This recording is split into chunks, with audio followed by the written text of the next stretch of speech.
Chapter 5. Opportunities where you are. To each man's life there comes a time supreme. One day, one night, one morning, or one noon. One freighted hour, one moment opportune. One rift through which sublime fulfillments gleam. One space when fate goes tiding with the stream. And once in balance twixt too late, too soon, and ready for the passing instant's boon, to tip in favour the uncertain beam. Ah, happy he who, knowing how to wait, knows also how to watch and work and stand on life's broad deck alert and at the prow, to seize the passing moment, big with fate, from opportunity's extended hand, when the great clock of destiny strikes now. Mary A. Townsend. What is opportunity to a man who can't use it? An unfecundated egg, which the waves of time wash away into non-entity. George Eliot. The secret of success in life is for a man to be ready for his opportunity when it comes. Disraeli.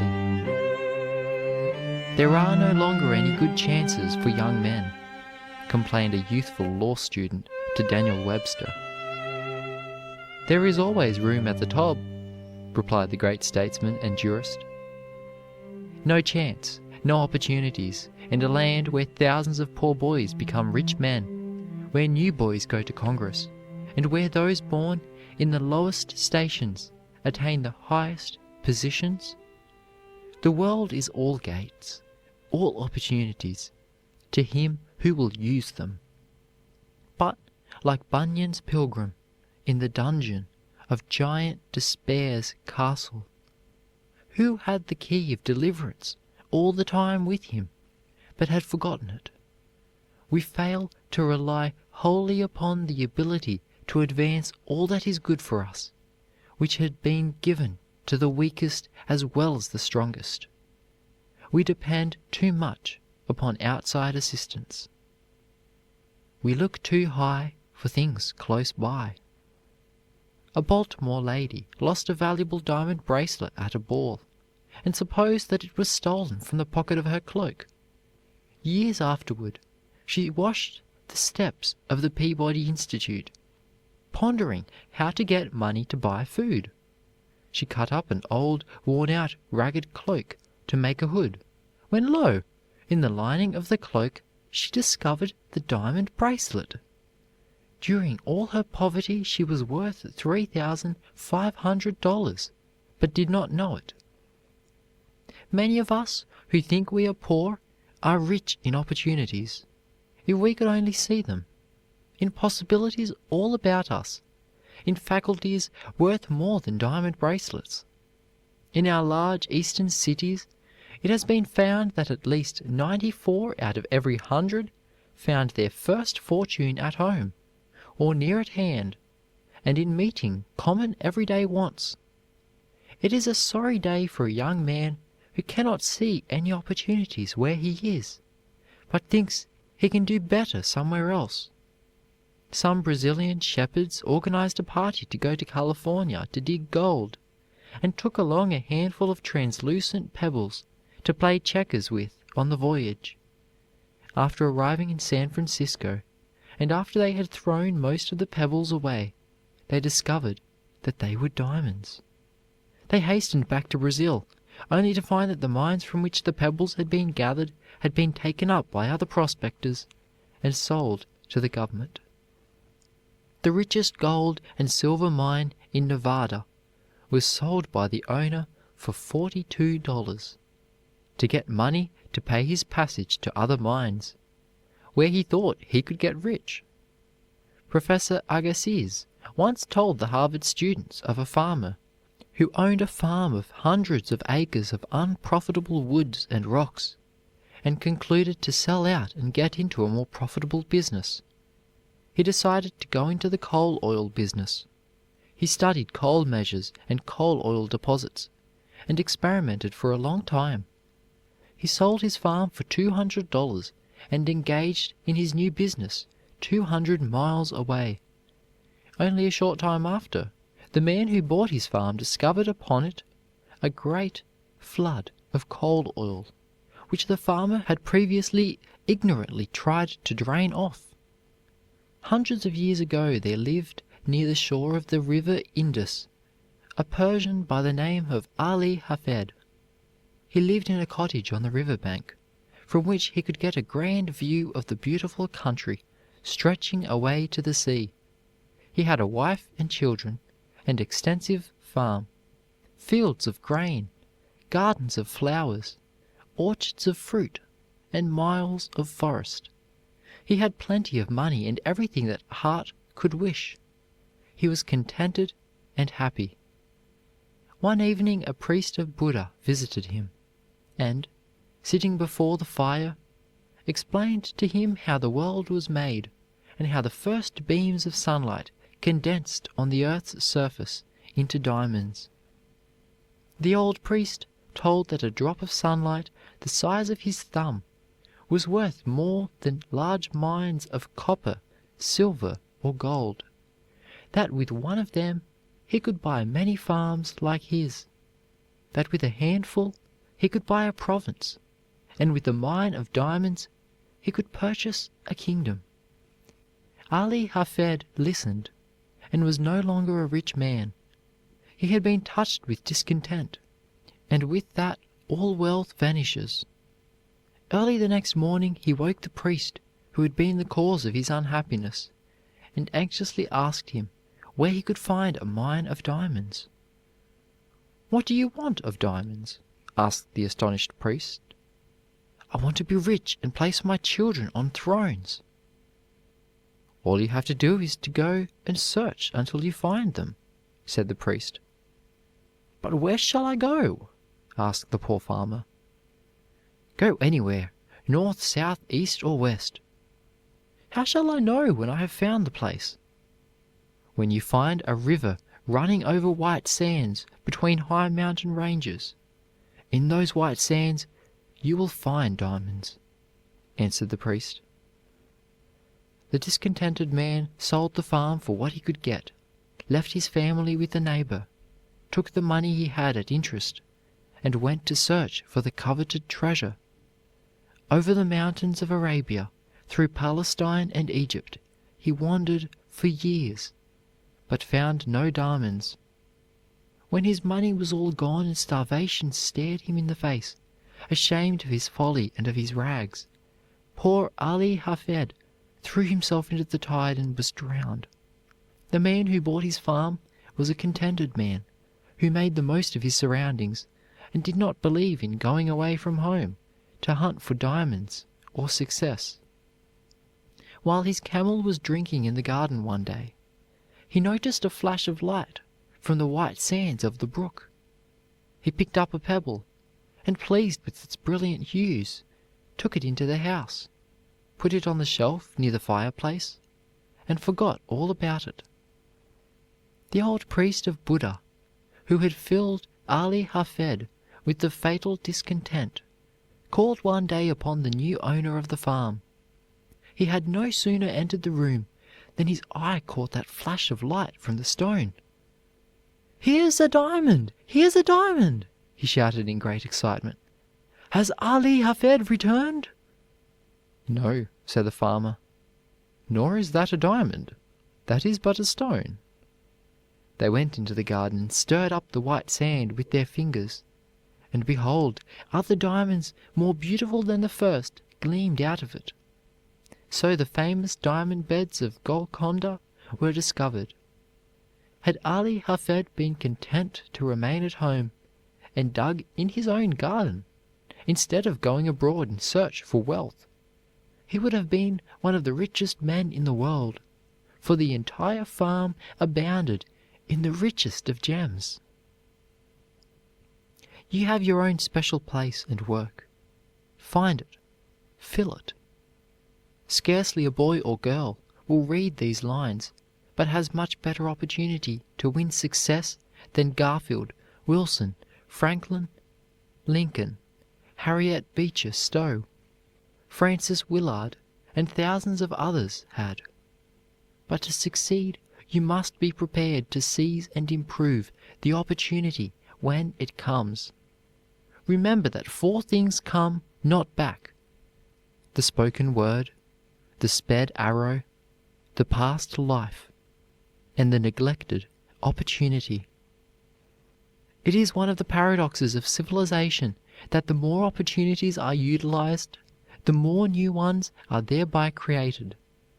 New openings are as easy to find as ever to those who do their best, although it is not so easy as formerly to obtain great distinction in the old lines, because the standard has advanced so much and competition has so greatly increased.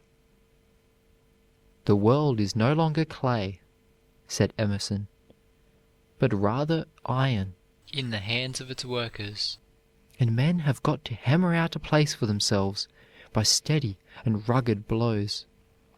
Thousands of men have made fortunes out of trifles which others pass by. As the bee gets honey from the same flower from which the spider gets poison, so some men will get a fortune out of the commonest and meanest things, as scraps of leather, cotton, waste, slag, iron fillings, from which others get only poverty and failure. There is scarcely a thing which contributes to the welfare and comfort of humanity, scarcely an article of household furniture, a kitchen utensil, an article of clothing or of food, that is not capable of an improvement in which there may be a fortune. Opportunities, they are all around us. Forces of nature plead to be used in the service of man, as lightning for ages tried to attract his attention to the great force of electricity, which would do his drudgery and leave him to develop the God-given powers within him. There is power lying latent everywhere, waiting for the observant eye to discover it. First find out what the world needs, and then supply the want. An invention to make smoke go the wrong way in a chimney might be a very ingenious thing, but it would be of no use to humanity. The patent office at Washington is full of wonderful devices of ingenious mechanism, but not one in hundreds is of use to the inventor or to the world. And yet how many families have been impoverished and have struggled for years amid want and woe, while the father has been working on useless inventions. A.T. Stewart, as a boy, lost 87 cents, when his capital was $1.50, in buying buttons and thread, which shoppers did not call for. After that, he made it a rule never to buy anything which the public did not want, and so prospered.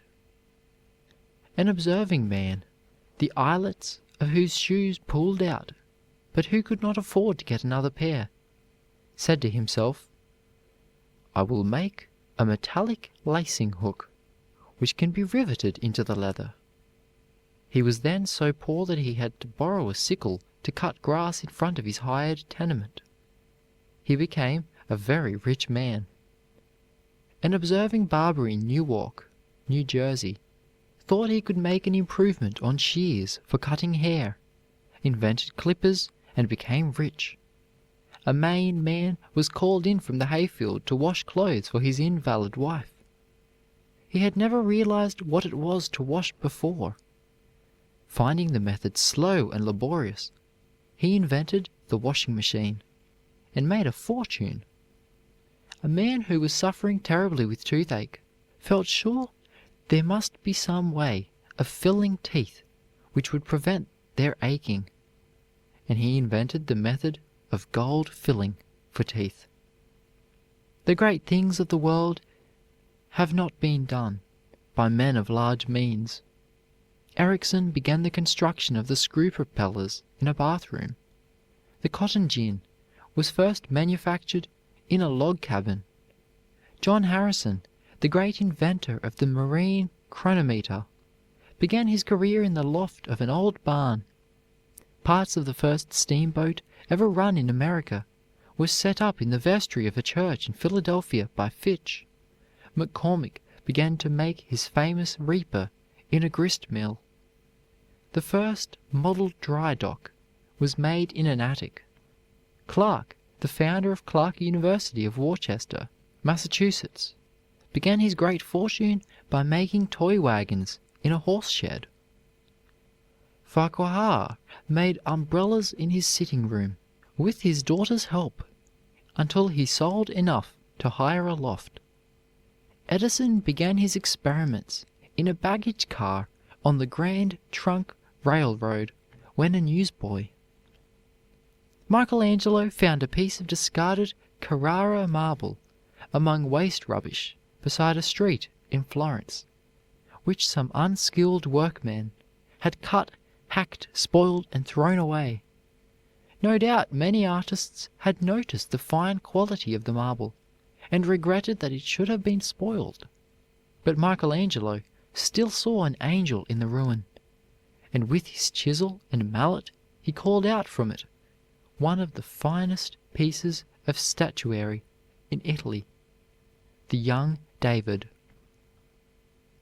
Patrick Henry was called a lazy boy, a good-for-nothing farmer, and he failed as a merchant. He was always dreaming of some far-off greatness, and never thought he could be a hero among the corn and tobacco and saddlebags of Virginia. He studied law for 6 weeks, when he put out his shingle. People thought he would fail, but in his first case he showed that he had a wonderful power of oratory. It then first dawned upon him that he could be a hero in Virginia. From the time the Stamp Act was passed and Henry was elected to the Virginia House of Burgesses, and he had introduced his famous resolution against the unjust taxation of the American colonies, he rose steadily until he became one of the brilliant orators of America. In one of his first speeches upon this resolution he uttered these words, which were prophetic of his power and courage. Caesar had his Brutus, Charles I his Cromwell, and George III may profit by their example. If this be treason, make the most of it. The great natural philosopher Faraday, who was the son of a blacksmith, wrote, when a young man, to Humphrey Davy, asking for employment at the Royal Institution. Davy consulted a friend on the matter. Here is a letter from a young man named Faraday. He has been attending my lectures and wants me to give him employment at the Royal Institution. What can I do? Do? Put him to washing bottles. If he is good for anything, he will do it directly. If he refuses, he is good for nothing. But the boy who could experiment in the attic of an apothecary shop with an old pan and glass vials during every moment he could snatch from his work saw an opportunity in washing bottles, which led to a professorship at the Royal Academy at Woolwich. Tyndall said of this boy with no chance, "He is the greatest experimental philosopher the world has ever seen." He became the wonder of his age in science. There is a legend of an artist who long sought for a piece of sandalwood, out of which to carve a Madonna. He was about to give up in despair, leaving the vision of his life unrealized, when in a dream he was bidden to carve his Madonna from a block of oak wood which was destined for the fire. He obeyed and produced a masterpiece from a log of common firewood. Many of us lose great opportunities in life by waiting to find sandalwood for our carvings, when they really lie hidden in the common logs that we burn. One man goes through life without seeing chances for doing anything great, while another close beside him snatches from the same circumstances and privileges opportunities for achieving grand results.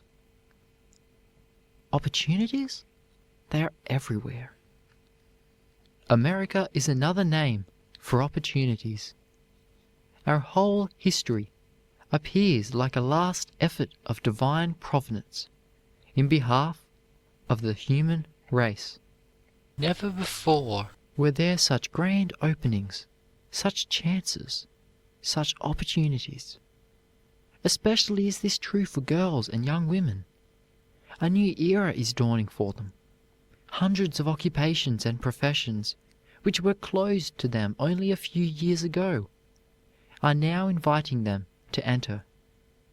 We cannot all of us, perhaps, make great discoveries like Newton, Faraday, Edison, and Thomson, or paint immortal pictures like an Angelo or a Raphael. But we can, all of us, make our lives sublime by seizing common occasions and making them great. What chance had the young girl Grace Darling to distinguish herself, living on those barren lighthouse rocks alone with her aged parents? But while her brothers and sisters, who moved to the cities to win wealth and fame, are not known to the world, she became more famous than a princess. This poor girl did not need to go to London to see the nobility. They came to the lighthouse to see her. Right at home she had won fame which the regal heirs might envy, and a name which will never perish from the earth. She did not wander away into dreamy distance for fame and fortune, but did her best where duty had placed her. If you want to get rich, study yourself and your own wants. You will find that millions have the same wants. The safest business is always connected with man's prime necessities. He must have clothing and dwelling. He must eat. He wants comforts, facilities of all kinds for pleasure, education, and culture. Any man who can supply a great want of humanity, improve any methods which men use, supply any demand of comfort, or contribute in any way to their well-being, can make a fortune. The golden opportunity is never offered twice. Seize then the hour when fortune smiles and duty points the way. Why thus longing, thus forever sighing for the far off, unattained and dim, while the beautiful, all around thee lying, offers up its low, perpetual hymn? Harriet Winslow. End of chapter 5. Opportunities where you are. Recording by Luke Sartor, Brisbane, Queensland.